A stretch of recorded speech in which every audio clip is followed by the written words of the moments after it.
Well, welcome everyone. We are back in studio here for show number 2 with Action Heating and Cooling. Tom Roach sharing with us some of the knowledge you have. There's so much that you don't realize that goes into running an HVAC business, and there's so much you have to deal with. The psychology, the updated technology. I didn't mean to make those rhyme on purpose, but they kind of do, and it just seems that there's just a lot that goes into running a business. We're going to talk a little bit more about that because Tom is sharing with us all of his expertise with regard, as much as we can fit into 2 half-hour shows now, and give some good feedback about what we're doing in this little planet to make this world a better place. So being in business for 46 years, and Tom been running the business now for 37 of those. Great information, great resources Tom brings to the community. So with that, we'll start off with one of my favorite questions. But what would you say, Tom, of all the things you do, what really sets your business apart? There's a lot of HVAC companies in the area. What do you do better than the rest, would you say? When I end up with a service call to somebody's home, being personable, introducing yourself. A lot of times, as I get to know them, calling them by their first name. And being the boss that shows up to the house. They gain a lot of confidence that way, that you're not just the brand new service guy that hasn't been in the business long. But the thing that sets me apart is to be personable. Get to know them. Talk to them about their good things and their bad things. And ultimately getting around to why are we here and your AC or furnace is not functioning, But just being personable with the people, I think, sets me apart from a lot of other companies, that we're not a robot, that we care about other things, not just their comfort in their house. Very important. Yeah, a lot of people don't realize the whole communication side of any business and just building that rapport with your clients, because you're not just there to fix the AC, you're there to make them happy. And boy, we talked about that a little bit in the first show. Check out that first show, everybody. Great information. Tom really lays it out about how it is to run a business, because I think this would apply to many businesses, not just the HVAC, but how to build that rapport, how to survey what you're walking into, because you're about to go into somebody's home and help to fix a problem they've got. And the psychology is very important with how you deal with that, how you set yourself up so you can make them happy, because they're already in a tough situation, being hot or cold, and getting ready to fix some problems for them, and hopefully they're in the right mindset. You have to kind of walk into that passively to make that easy. You walk into a hornet's nest sometimes. Folks ain't always happy being hot and cold. But you got to calm them down and give them choices and options, and try to make their problem, not to minimize their effects of their uncomfortableness, but to give them choices and options. And it's not so bad, and we will get you solved and fixed. Well, very important, and that's how you should best run your business. And as the owner, the guy who's been behind the helm now for 37 years, you've got the expertise to share some of that. I didn't realize that. There's a lot of people would say, oh, we've got the greatest technology, or we're really good at installations, but you're saying we do a good job of helping to build some rapport and make them feel comfortable with what they're about to just spend a lot of money to get something fixed, because it's vital for them to have. Tell me, what is a mistake that most consumers make? There's a lot of mistakes that can be made, I can imagine, but especially when somebody's making a decision, do they replace a unit and get a new $30,000 unit, a $15,000 unit, or do they patch this thing back together? What's one of the biggest mistakes somebody makes with regard to their overall health and happiness with their HVAC unit?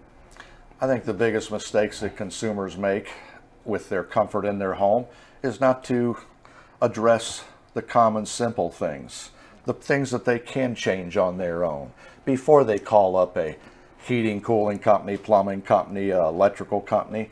Try to look for the obvious simple answer. It could be as simple as a super dirty filter causing your problem. It could be a tripped circuit breaker. How about changing the batteries in your thermostat? Boy, all of a sudden your furnace and air work great. I don't want to come to your house and charge you, a service call rate to simply tell you to change a new filter, or put a new filter in, or put some new batteries in a thermostat. Those are easy, simple answers that most homeowners can deal with.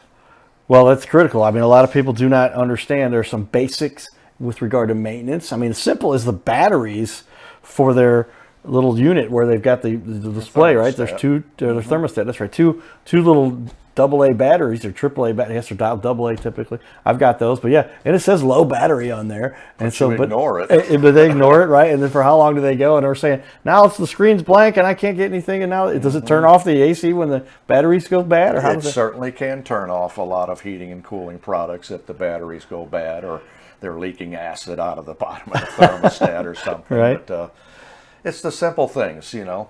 If you tell me your AC don't work, maybe you should look out there and make sure it's there. Has that happened before? Oh, it's happened many times. People's AC stop working and they call you up and you come out to look for their AC and get it fixed, and it's simply not there. Somebody stole the AC unit. ACs are stolen on a regular basis out of people's houses. Oh wow. And therein leads to a lot of heartache and problems with the Sure. homeowner then. But Wow. Okay. I had not heard that. I guess it is a unit that's on the outside of the house, and how many disconnection pieces do they need to remove to make sure they can just lift that thing off and throw it back in the car and they're two gone? guys can have your AC in the back of their truck in less than a minute.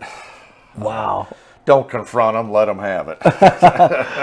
That is something I had never heard before, and that's pretty shocking to imagine. But I guess that's somebody's walking off with a $2,000 or $3,000 piece of equipment right there, and they're saying, "Okay, thank you, everybody. Now we'll go install this somewhere else, sell it as new, or sell it and make."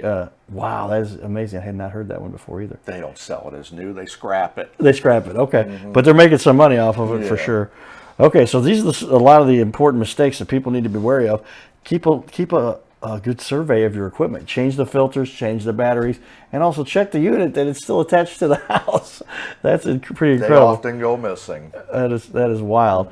Okay, Tom, tell me a time when you felt that you really helped somebody. I'm sure there's a lot of people you've helped over, obviously, 37 years of doing this, but if you want to give me a couple examples of a situation where somebody was in a dire situation and you said, "Hey, let me make this easy for you." And a particular customer of mine, every Sunday morning, would find her furnace not working. She went off to work every Saturday, and she'd left her functional Down syndrome child at home every day. He was in his 20s, and he was capable of taking care of himself for a while. But every day he would be home, he would have to fend for himself. And his mother would come home from work late Saturday night and realize the heating wasn't working properly, and first thing she would call me up, or either it was Saturday night or Sunday morning, and say, "Tom, my heat don't work again." And I'd go out to her house on a Sunday morning and find that she had a significant carbon monoxide problem with her furnace, Oh, wow. which is potentially, a bad, deadly thing. Yeah. So I would reset the control, turn the furnace on, and it would work perfectly. Could never find out what was causing her carbon monoxide sensor to trip every Sunday. And it took me a month of Sundays to ultimately figure out the problem. Interesting. And in talking to her Down syndrome son, who was a nice young man, Sure. he made himself breakfast every Saturday morning after his mother left. And he would burn the toast in the toaster. Well, he knew that he shouldn't have been using that toaster because his mother told him not to while she wasn't around. Well, the house would fill with smoke. And in order to avoid a confrontation with his mom, he would turn on the attic fan and he would try to suck all the smoke right out of the house. Ultimately, he never opened any windows and he sucked air down the chimney, which caused the carbon monoxide sensor in the furnace to trip. He didn't understand he was causing problems. All he knew was he didn't want to get in trouble with his mother. But it took a month of Sundays to figure out that her Down syndrome child was burning toast in the toaster to ultimately, find out what caused the furnace to malfunction all the time. So I think in that case, she was thrilled that we ultimately got to the bottom of her malfunctioning son. Right. And not that her furnace was doing anything wrong. Okay. So she was so thankful that every Sunday she come home in the near future that her heating worked, because this was the middle of winter and it got cold. So that's how I remember helping her a whole bunch. Well, I can only imagine that was kind of you had to become a bit of a sleuth to figure that out. I mean, who imagines that the carbon monoxide. Now, does that cause the AC to turn off, or what was the No, issue? that's heating in the middle of Heat, winter. okay, so heating. And say, hey, turn off any kind of heat because we've got to overflow. It shuts the whole system down because carbon monoxide, obviously pumping into the airstream into your house, is a deadly bad thing. Right. So there's the new modern furnaces have 1,000 safety devices in them. Okay. The minute something is not properly or functioning properly, the system shuts down and you simply get cold. Well, that'll be something to make sure that you can avert. Well, it's good to have these sensors. I mean, you're helping to protect and make sure that everything's safe.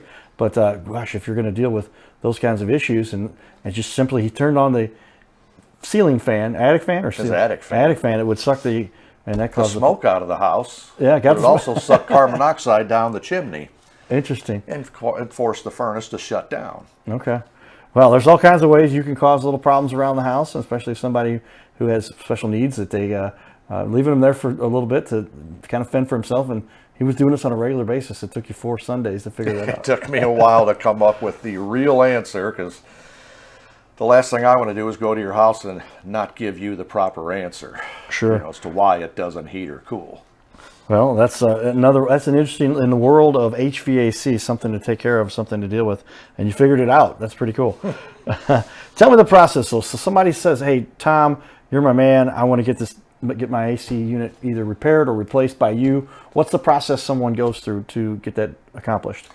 A typical phone call to 388-COOL is how we first have a meeting, but ultimately we decide to, come to your house on a particular time and date. And the first thing I do is, after they answer the door, is to introduce myself and my service techs, whoever them are. Create a personable relationship. Right. Be observant. Find out, things that you can observe in their house that you can have in common with them.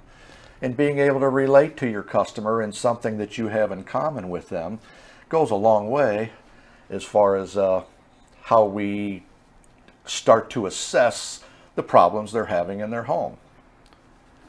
Well, that's it seems like a basic platform for helping to make sure that something gets resolved. But I like how you emphasize the fact that you kind of work through with the psychology again and going over and make sure people understand. Let's evaluate this on its surface first so that we can deal with them without just saying, here's what's wrong, here's what you need to spend money on. You're more encompassing to say, hey, let's walk through this a little bit, understand, get to know you a little bit, introduce ourselves, and build some rapport. I mean, there's so much that people don't understand with regard to just, hey, I need to get a sale, we got to get some work done here, and not really taking care of the customer. Right. In many cases, I may not know the customer, so I want to get a background on them or their house. How long have you lived here? Do you get it serviced all the time? So it helps me develop my course of action. You ask them where their filter's at in their furnace, or even where their furnace is at, and they don't know. It happens. So developing that rapport, asking them, why am I here? What was the last thing that it did correctly for you? And they often, they'll tell you their version of why their heating, cooling don't work. And a lot of times, within 5 minutes of walking into their home, I got a darn good idea on what the heck is going on without even looking at the furnace or the AC. There you go, ladies and gentlemen. Expert evaluation skills there. And within 5 minutes can have a good indication. Take note. Learn your trade so you can survey and quickly evaluate so that you can keep a happy customer, because time is important and you don't want to waste anyone's, but you also want to get that resolved properly too. So with your years of experience, helping to make sure that gets done correctly. Very critical. All right.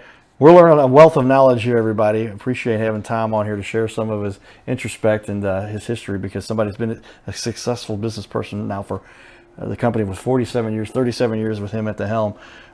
What is it that gives you the most satisfaction at the end of the day when you've got a client that's got a problem and now you've taken the time to fix that? What makes you feel best about what you've worked on? The satisfaction you get is knowing you have solved somebody's problem in their life, creating a cooler environment or a better heating environment in their home. If you ain't comfortable in your home, every problem you have is exacerbated or made even worse. Sure. People, like we said earlier, people are crabby and mean and nasty when their heating cooling don't work.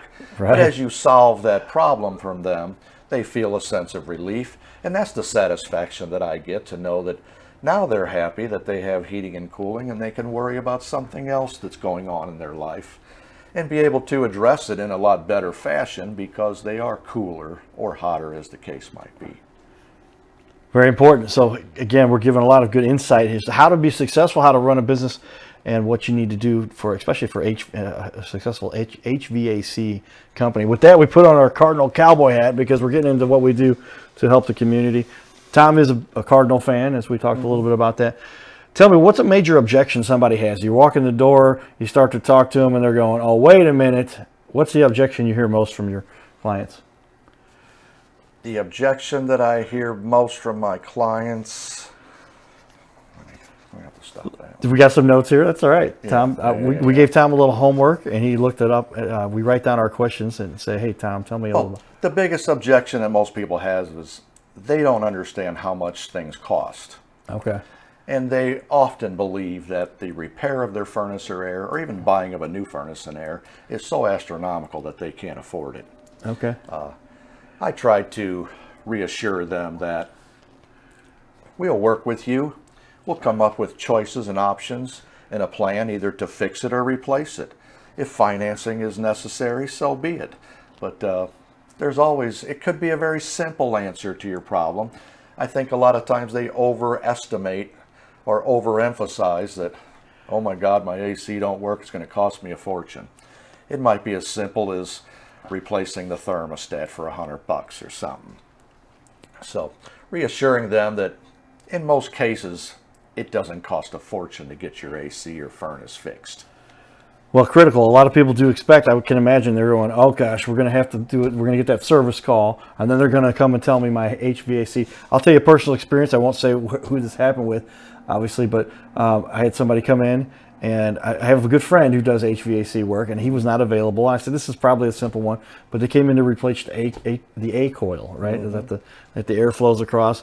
I said, "Hey, you're the expert. I trust you." I started paying the bill. My buddy's like, "You realize he charged you about 3 times what that actually should have cost?" Mm-hmm. It was interesting because they kind of acknowledged this. I started making payments, and I got to like my 4th payment or so, and they're like, "Hey, you know what, Cowboy, you don't have to pay anymore. I think we've got this covered." And it's because they had essentially charged me 3 times what it was. And I'm like, "Wow, at least they came back later to fix the problem." But how often does that happen? People are going, "Oh, sure, just go ahead and fix this thing. Tell me how much it is." And they just break out the checkbook and start writing a check. The hotter it gets outside, the more desperate they become, and they'll pay anything. At the end of the day, I'm not looking to go to Disney World tomorrow or Okay. go sit in the green seats at the Cardinal game as Right, we talk right. about this. But Yeah. you want to fix their problems for a fair, reasonable, honest price. At the end of the day, if they don't have the money to fix it, I will finance. I'll fix it for free sometimes, depending on, again, how I have assessed them. Are they good, bad? Do they have a lot of money? Do they not have a lot of money? And I don't want to per se say that people need charity all the time, but to help someone out in their times of needs goes a long way. And to be successful in the business. Well, that ties into another important question we ask everybody. It sounds like you just, as part of the success of your business, is taking care of the customer, taking care of the people in your community, and that's allowed for a successful business. So take note, everybody. These are important things to learn from an expert who's done this for so long. But tell me then, how do you feel like you contribute most to the community by having a successful business and helping a lot of people? And you talked about some charitable stuff you do too. Give me a little bit of that so people can understand how that works and how you feel like you help people in the community with regard to charity. Charity in our community starts with, supporting the local churches and the local schools. And it can mean an athletic event where you might sponsor it, donate services to or goods to maybe it's a silent auction or something you donate items to. But taking ads out in church directories, helping support the communities, because most people know who are the two communities or who are the 2 places in your community that don't have any money? Churches and schools. Right. They always seem to be struggling for $1 or the next. Very true. And you talked about a couple of specific organizations you work with and why you donate in some military background or some military organizations you enjoy that you support. Tell me why you feel those are worthy and why you want to help them. Well, we support the Hero News Network, which is military based, and it gives the military folks a website to go to find contractors or people that they need that we might be able to give them 10 or 20% off on the furnaces or ACs that they need fixed. We also give 10% discounts to to be honest, almost anybody that asks. Okay. But if you're a senior especially, sure, we're going to give you 10%. Military 10%. So yeah, we don't mind helping out the elderly in the community or the military because we respect them and know that they're important to us. Tell me, why is that so important to you? Why do you feel it's necessary to give back like that? And is that good for business? Sure, it's good for business, and word of mouth is everything. If you can make one lady happy, she's going to tell the next. Sure, the older folks and the military have dedicated their lives to make our lives better.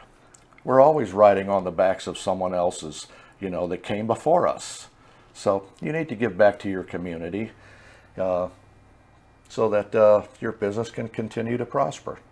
And it's part of the cycle of life, it sounds like a little bit what you're kind of talking about there. There's so much a good way. that if you contribute, if you help others, that does come back, right? It comes back to you, yes. The phrase we had to learn from the mantra from my fraternity at St. Louis University was give expecting nothing thereof.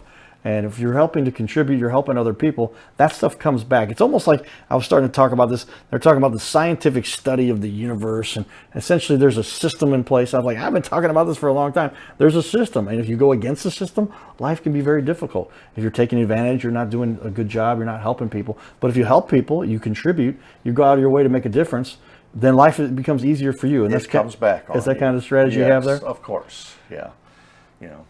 As you give to the community, at some point, it'll come back to you. I guess they call that karma. Karma, that's also known as karma. Yeah. So. Okay, and a critical component, something you've learned to do with your business, and is that something you started off with early? Did you learn that from your the owner who turned over the business to you, that you took over for? Where did you get that philosophy from? More than likely, my parents. Okay. One of my father's biggest faults these days is he donates to every charity on the planet. Right. He is sending money to 5 or 6 different charities every week. And he has the finances to do it, but it gets a little bit out of control when he does that many. But he often gives to the needy, so to speak. So to give back to the community in a lot of ways is what was learned from my father. Very important. Well, with that, I've got a kind of a new question I'd like to pose to you a little bit. If you were to say to somebody, to be successful on this little planet, you can run an HVAC, a heating and cooling company. If you would give them the first few steps, the first couple tips about starting a new heating and cooling company, what would you say? Here's what I would advise you to do first. And give us a couple of those steps. The one thing that I would advise you to do first is to introduce yourself to your customers. Tell them your likes and dislikes. And I don't advocate talking politics, but that's usually trouble, but Right. to find things in common with them. Let them know who you are. Often my customers want to know, where did I grow up? What's my religion, do I have family, friends, who are people I know, and how about my children, They want to get to know you as much as I need to get to know them so that we can work together and, keep people's, that'll keep your business going. They'll get that return phone call from that customer because they like you. They've decided you're not a bad guy. Well, that's interesting because a lot of people do talk about, well, you need to understand the fundamentals of the business. You need to know regarding the technology. And you better be on the cutting edge for how you can best implement the strategies to make your product successfully work. But more important than that is getting to know them and building rapport. Yeah, you need to know your craft. Sure, I know heating and cooling and much of other things, but I think it's more of getting to know the personal nature of people. It's very difficult to keep a customer and make them happy. It's very easy to piss them off and, you know, have them call someone else the very next time they're in need. So I think you should work more on your personal people skills than, not more so, but it helps you to run your business very well if you're running a personable type business. Well, I think I might add that question because that's something that we hadn't historically talked about. But given your background, as long as you've been in business, I feel like you're really an expert that could help people to understand that. And it was interesting that, and I guess I should have assumed that you would say so, but it's not all about being the best service technician. It's not about being the most knowledgeable about the products that you're servicing or working on or selling, but it's to build that relationship with people and get to know people. And when you really get to build a relationship with those that you're serving and have them understand who you are in the community and how you contribute and what you do and what you're about, that really helps your business, you think? I have many customers at Action Heating Cooling that I have been taking care of for upwards of 35, 40 years. Why do they keep calling me back? Well, hopefully I don't make too many mistakes, but because they do understand that we are personable and we understand their problems, and we're just an average person just like they are. But to develop that relationship with them is why they constantly call you back all the time. And I guess it gets back down to a matter of that you help everybody, from those who are doing very well to those that need a little bit of extra help. And your assessment, your evaluation when you walk in the door is how to best serve them, no matter what their needs may be. And you spend your time and energy evaluating that to best help them. Yeah, you're not going to walk into a gentleman's house that is obviously he's not wealthy and try to sell him a $20,000 brand new furnace and air. You know, you have to get on their level and figure out what they need within reason. Because again, everybody can't afford brand new furnaces and airs. In fact, that's generally not my intention when I go to your house, is to sell you a new furnace and air. My intention is to develop a rapport, a relationship with you, and help you solve your problems, whether that's to fix it, put a Band-Aid on it, or maybe it would be a new furnace and air. But you can't just assume that everybody wants to buy a brand new furnace and air. You have to assess them as people. There we go. Very well said. Assess them as people, everybody, because when you get to know your customer, your consumer, the people you're trying to help best and build that relationship, then you really get to do the most to help them and help make this world a better place. Very key and very important. Well, guys, a wealth of information here today on this show. Hope you enjoyed listening. Tom with 2 half hours that both will air on ABC here in St. Louis. We appreciate your time for coming into our studio, Tom, and sharing a lot of your wealth of knowledge. Thank you. All right, everybody, stay tuned for more. You're watching the Your Little Castle show. We've got experts from across all industries, and Tom taking his time to be here today really makes a difference to share some of his knowledge and make a little difference on our little planet here today. We appreciate you, Tom. Stay tuned for more, everybody. This is the Your Little Castle show. Giddy up.